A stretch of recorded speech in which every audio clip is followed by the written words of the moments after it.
Hey,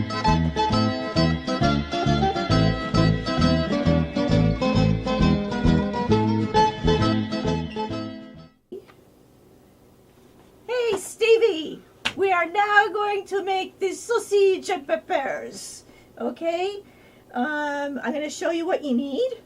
You're going to need olive oil. You will need you could use chicken stock or even water. You don't need a lot anyway. We're just going to use it to deglaze the pan.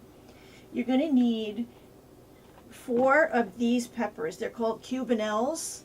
If you can't get these, just use regular green ones. That's fine. It's no big deal. And again, this is going to depend on how many sausages you have. So we have this puny little amount of sausage here. So for this amount of sausage, I'm going to use these 4 peppers, and I'm probably going to use one of these red peppers. So that's probably a good quantity. And I'm going to use 2 regular onions. All right. And then you'll need some dried oregano, which I know you have. You'll need some dried basil.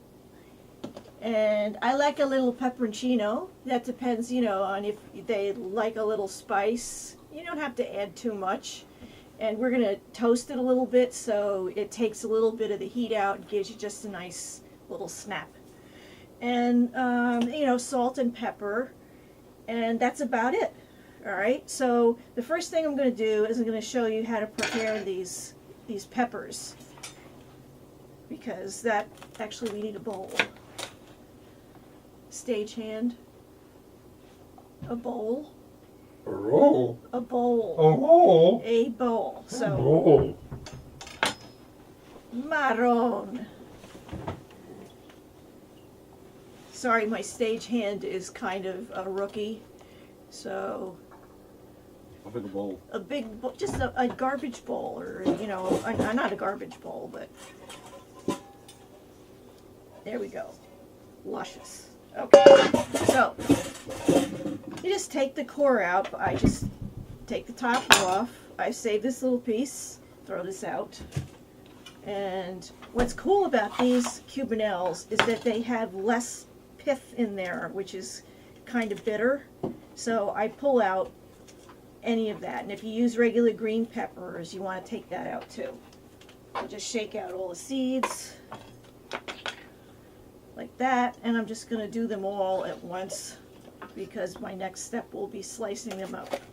And slicing them up is really just your preference. It's, some people slice them one way. I'm going to show you the way I slice them, but there's no hard and fast rule to it. They'll take a different amount of time to cook if they're bigger chunks.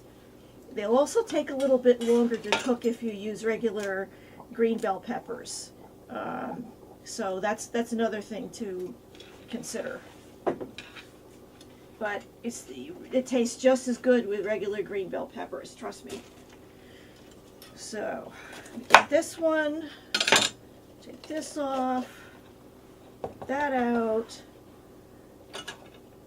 These are just nice because they get really nice and tender, and they don't have a thick skin like bell peppers.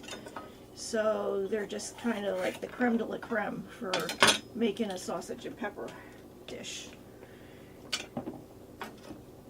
They're a little lighter tasting too, I think.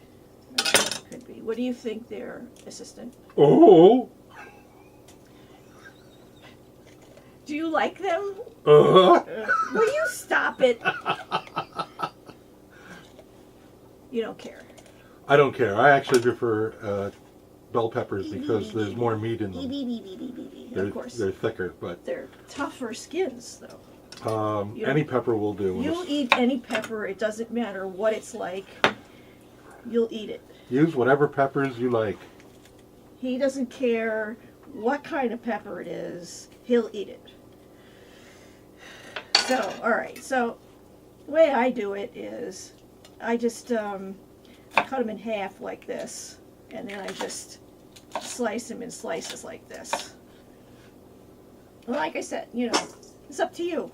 It's whatever you like. You're the chef. And you can put your own personality on it. So don't feel like you have to totally stick to my recipe. Although I heard your meatballs were really killer. So I'm glad to hear that. I'm glad to hear it worked out for you. So just cutting these all up. No, nothing fancy. With this type of stuff, the more homemade it looks, the better.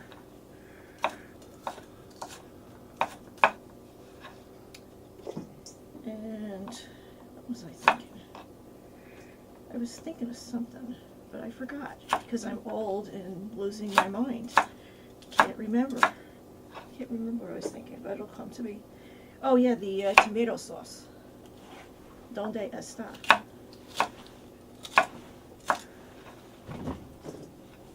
My assistant here is remiss in getting the most secretive ingredients. It's up there in the other cabinet.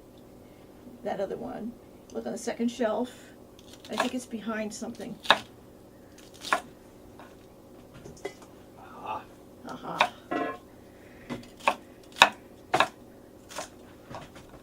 Okay, so there's all the green. Gonna do this. Ah, this skin is tough. The tomato sauce. All right. And you know what that is? That's the secret ingredient. That is the master sauce that works for all kinds of Italian dishes. And that's really in Italian restaurants, really good ones. They make buckets of it. And it doesn't cook for 25 hours. It cooks just until you get that red oil on it. It's not like the gravy that some people think is so terrific. I don't. And you can use it for anything. So we're going to use a little of that. Not too much, but we're going to use a little. You'll see how thick and sinewy these bell peppers are in comparison. There's a lot more of that pith that you got to get out because it is bitter, and it just makes a difference. So this is a nice big pepper, though, I have to say. If you're going to do this with poblano peppers, which are fairly hot peppers, you're going to have to roast them first to get the skin off, because there the skin is He's not going to incredibly do that. thick. This is Italian sausage and peppers. You're not going to put poblanos in there. That's true. You big There are no show-off. poblanos in the south of Italy. No. They like those little cherry tomatoes, which if you want to make it hot and you don't want to use hot sausage, get some of those little cherry peppers. Sometimes you can get them pickled, and they are really good in this if you want something spicy. They look like big fat. They look like little tiny cherry. They look like cherry tomatoes, actually. All right, so here comes the part I hate. The onions. Because I'm going to cry. You want me to do it? No, could you just get my super duper candle? It's the candle of death. Here, this is supposed to be what this now? is the candle of death Match. that I use to keep the to burn the fumes up.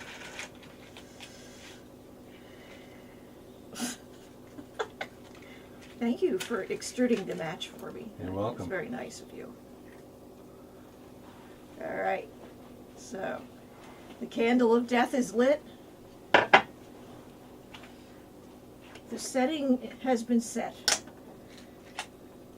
So now I'm just gonna take off these onions, take off all the skin, start to cry. See, I didn't do it at your house because I think you had the fan on. You had that overhead fan, and it was just great because I'm gonna die in here. But we don't want to turn on the exhaust fan because then you won't hear what I'm saying.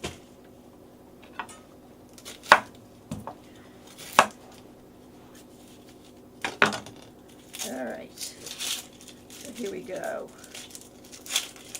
Get these. Any moment I'll be sobbing. Except the candle of death is protecting me.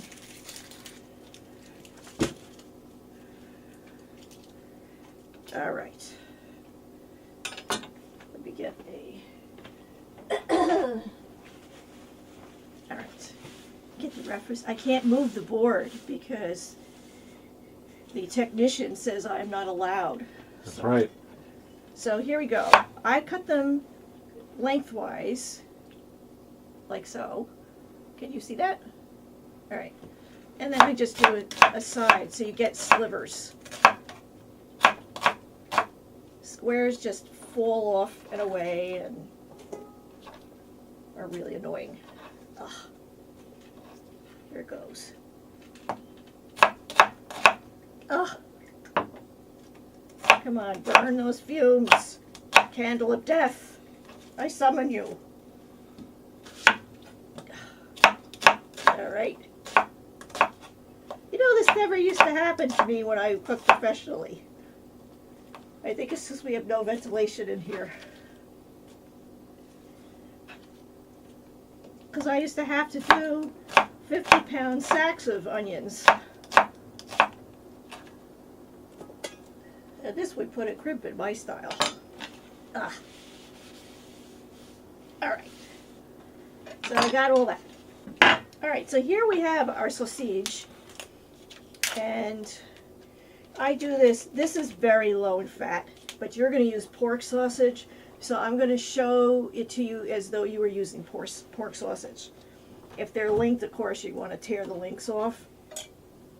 And you're going to prick in a few places all over the sausage, all right?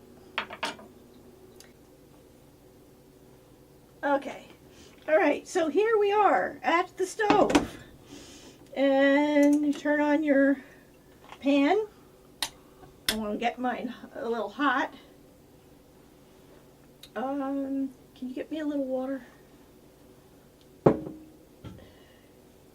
No, just in a measuring cup. That's good. That works. All right. So, what you're going to do for your pork sausage is you want it to get cooked. Actually, a little more than this, please. You want it to get cooked kind of through before it browns. So you're just going to put I would say about a half a cup of water in here. Cover the bottom of the pan. And about a half a cup of water in the pan. Like she says, half a cup of water. And then that'll get hot. And there's no particular perfect time to add them. Just add them in. And what you're going to do is you're going to simmer them. And the reason why you're doing this is because you want to get some of the fat out of them. Because you don't want fatty, greasy peppers in sausage. It's just gross. So what this does, because you poked all of the sausages, now it's going to pull out some of that fat into the pan instead, and we can control how much fat is actually going to go in the finished product. And, you know, depending on the sausage, a lot may come out or none may come out. It really depends. But this helps get the process going. So I always would do this for pork. With these, you know, with chicken or turkey, I wouldn't. I would just brown these like you'll see me do with these later. But for pork, you really do need to do that just to get the fat out. It's not, you know, you won't be taking the flavor out, because you'll see what's going to happen is as these cook, this water is going to reduce down to nothing, and it's going to leave the fat and some pan juices that caramelize, and that's all going to go into the finished product except for the fat. So it all depends on, you know, who made your sausage and how much they love fat. So, excusez-moi here.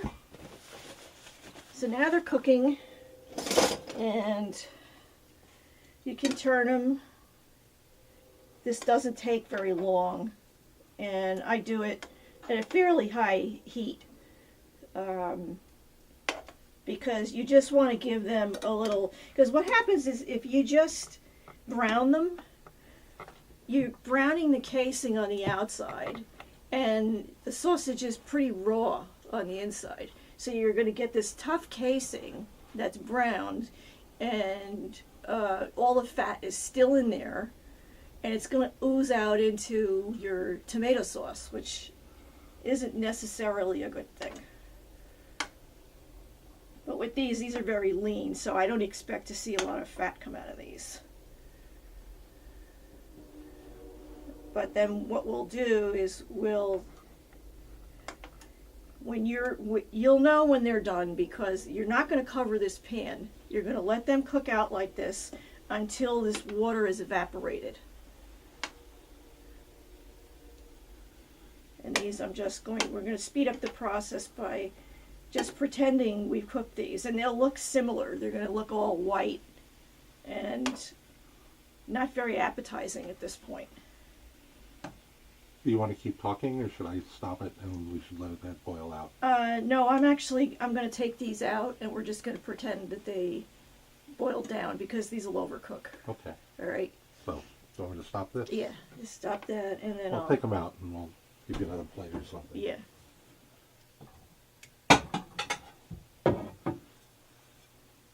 All right. Let's take these out, because nothing is going to come out of these. That's just albumin. Oops.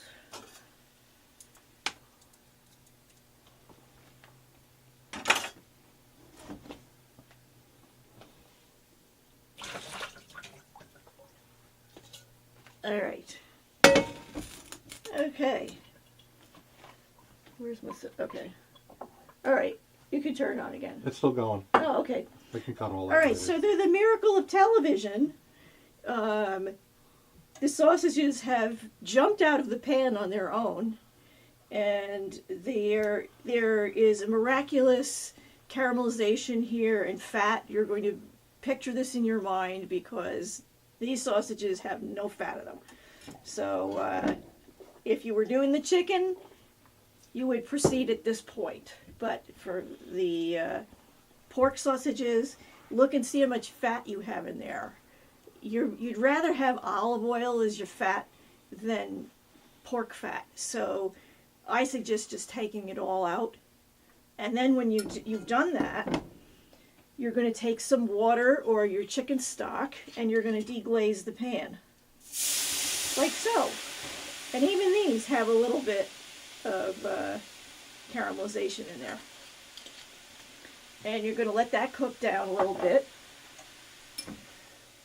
You just want to get it off the pan, and you want to get it down to where the pan is almost dry. Like a little bit of syrup left in the pan. Do you guys use garlic? No. They don't use garlic? Oh, they love garlic, yes. Yeah, I'm going to adapt for that, if you would allow me all right, to explain the process. I will step away. Marron. Mari marron. Okay. So this is reducing down. The very exciting part is reducing. You just stand there and stare at your pan. But for me, the secret to cooking is reduction and concentration of flavor. It's not adding extra water. So I don't add water to vegetables when I cook them, because I would rather concentrate their flavor. And you get, incredible sweetness out of things when you don't water everything down or drench it in oil. So now we've got like a teeny weeny tiny bit of something in there. So I'm going to add some olive oil. I would say maybe a couple, 3 tablespoons, just enough to coat the bottom of the pan. And then you got your reduction in there too. And we're going to add these guys in. And now you're just going to brown them off. You're not trying to cook them through. You're trying to brown them off. And you want to do this at a lower temperature. I had this raging hot. So now I'm turning it down to 6 on this stove, which is extremely hot. And I'm just going to give them some color, more for looks, and just to make the skin a little bit crispy. Just nice little browning on them. That's good. I like that. I don't like them too dark, but, and you'll see, you'll get a nice brown on pork for sure. They'll look really nice. And just flip them over. Hit the other side. This really doesn't take long. I like moving them around in the reduction that's in the pan because that goes onto the sausage. See that? That's good stuff. That is good stuff on there.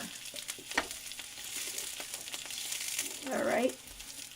So it happens pretty fast, as you can see, although the pork will take a little bit longer. But now we've gotten all of that. I'm going to take them out. And now we still got some reduction in the bottom of that pan. We're going to take the peppers and the onions, and in they go. Alright, now I'm going to add some salt.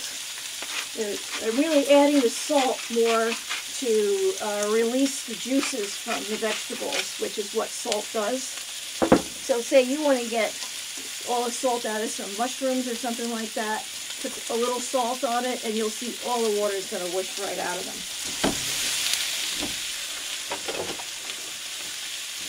You don't have to add any water to this pan. Just going to let them cook in their own juices. And you'll see, it might seem like a lot of vegetables right now, but this is going to reduce down quite a bit. I think I'll add a little more olive oil. And you just eyeball it. You really, it's just, you're not really going to make any mistakes with this. The biggest mistake you can make with it is to burn it. It's that easy. But I know, Steve, you're not going to burn it. For sure.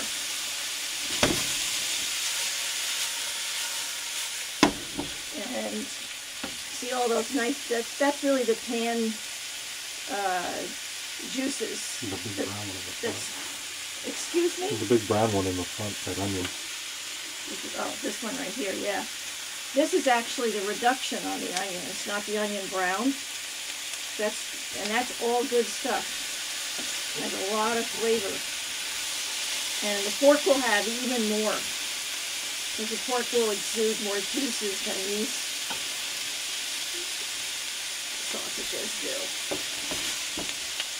And I want to cook them down so I get some caramel on them. I want to concentrate their flavors. I want to take some of the water out of the vegetables and, get more of just a really essence of the flavors of the vegetables.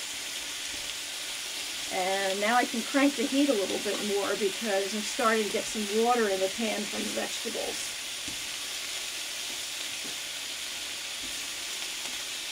So I turned it up to about 8 here, and there you can see there's water collecting in the, you can't really see it, but there's water in the pan from the veggies, and you can see they're flopping down a little bit. So they're just going to continue to reduce. And even though it looks like a lot, this will get down to the point where it's really going to make this luxurious sauce with the tomato sauce. And you can never have too many of these vegetables because just on their own they're delicious, even without the sausage. I mean, you could do this with chicken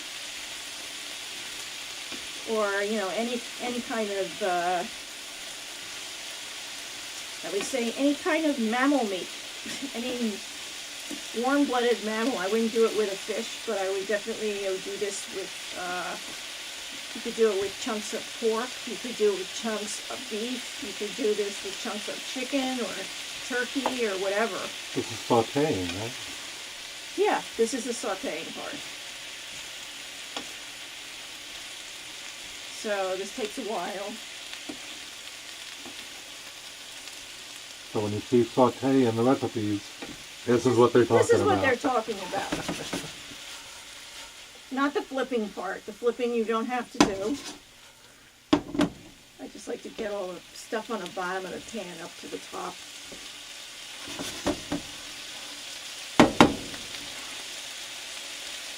And this will probably take you, this cooking part probably takes about 10-15 minutes, depending on how many vegetables how much sausage and peppers you're making.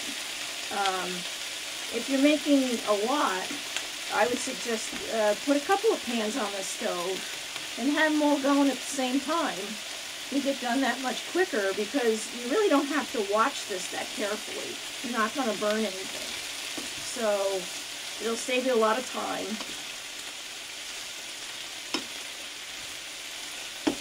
It smells good, doesn't it, already? It does. So now, at this point, I'm going to add myself some oregano in here. So we had some oregano growing outside that I dried. This stuff smells really good. You always want to crush your oregano in your hands to release the oils.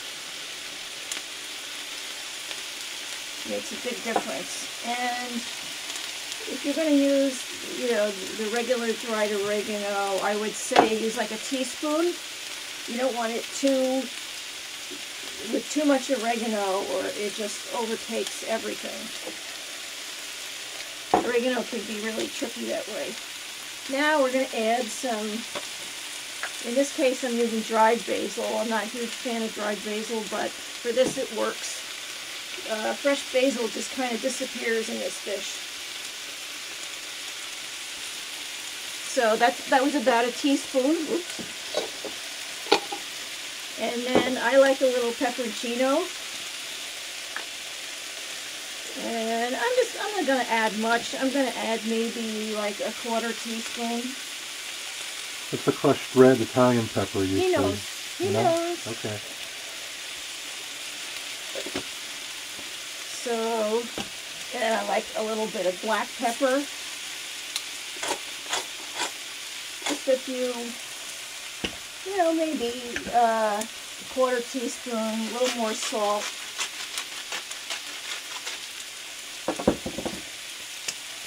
We're not big salt eaters anymore, so. And then,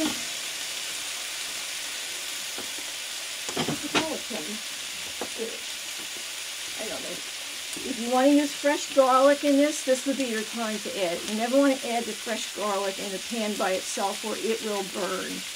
And there's nothing more disgusting than brown garlic. It has a completely different flavor. So if you want to add fresh garlic, this is when you would add it. Or you could just add some garlic powder. And I wouldn't add too much. I would say maybe a quarter teaspoon, because it does pack a punch. And let this go some more. Now it smells really good.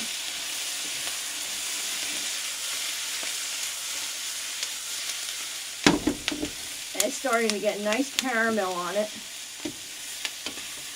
And you see like this luscious little red pepper slice here, if I can get it. That's what you kind of want for all of it. You want it to look like that. Because that's all sugar. That's caramelized sugar from the vegetable. That has a lot of flavor. And it elevates this dish to something that's a little less pedestrian than what you would get in a lot of restaurants and pizza parlors for sure, because the concentration of flavor really picks up the flavors overall when they're done.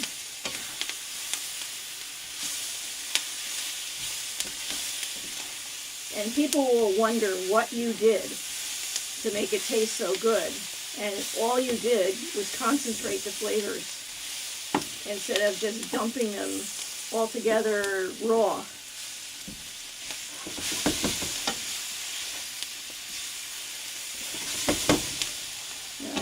Getting a little dry in the pan, so I'm going to add white wine. You could add some chicken stock or water. Even if you use pork sausage, chicken stock works really well with pork.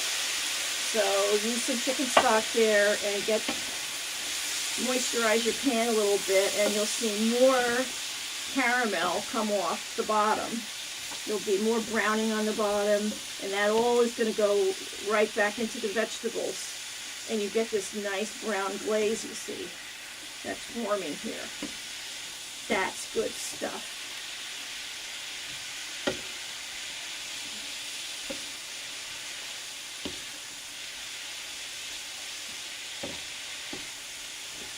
All right.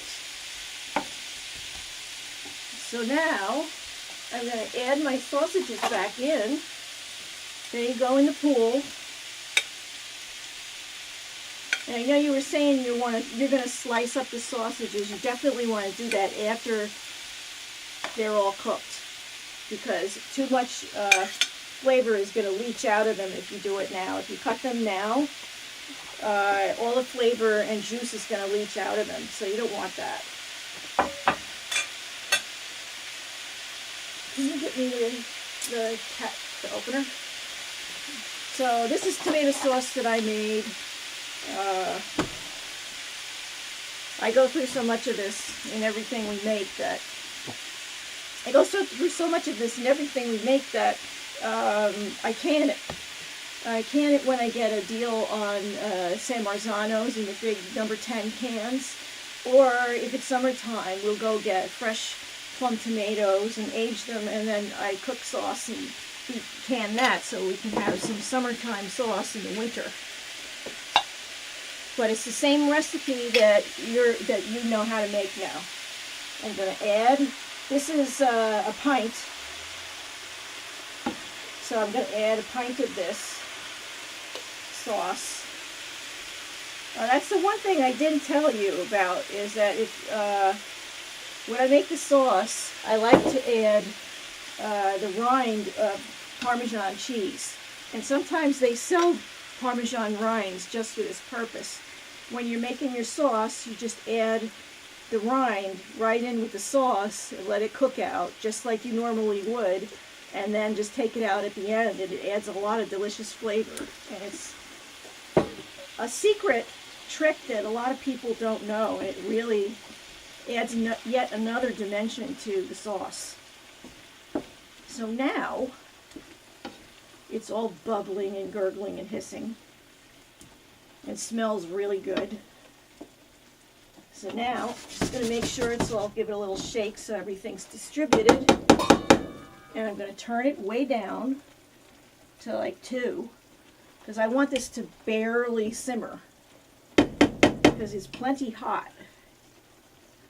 And we're going to put the lid on and give it about 10 minutes. 10 minutes should be plenty of time. Okay. All right. So it smells really good in here. The time has elapsed. And voila. They've got a nice juicy sauce here, not too thin. It'll cling to bread. And you got these nice sausages that are just cooked just right. You can tell if you press them, they're very firm to touch. Especially if they're pork and you push in on them and they are not, they're yielding to you, they're not cooked, and you want to definitely give them more time. So, because you don't want that. That is really disgusting. So the next thing you want to do, and I should have said this at the beginning, is you really want to make this the day before you're going to serve it, because just like the meatballs, it's going to taste so much better the next day, because all the flavors will have had a chance. And then, to heat it up, you can either zap it. I'm not a big fan of zapping. I just put it in a pan, 400 degrees, maybe 15 minutes, and it should be hot and bubbly. And you may want to add a little bit more water, because this sauce tends to tighten up once it's chilled down. So you may want to add a little water just to liquefy it for the baking part. And there you go. There's the sausage and the pepper. And I hope you like it. Definitely try it. Try it with turkey sausage, chicken sausage, or whatever you got. Whatever you got. Okay? Good luck. If you have questions, you know where I am. Just give me a buzz, send me a text, and I'll talk you down. See you later, Steve.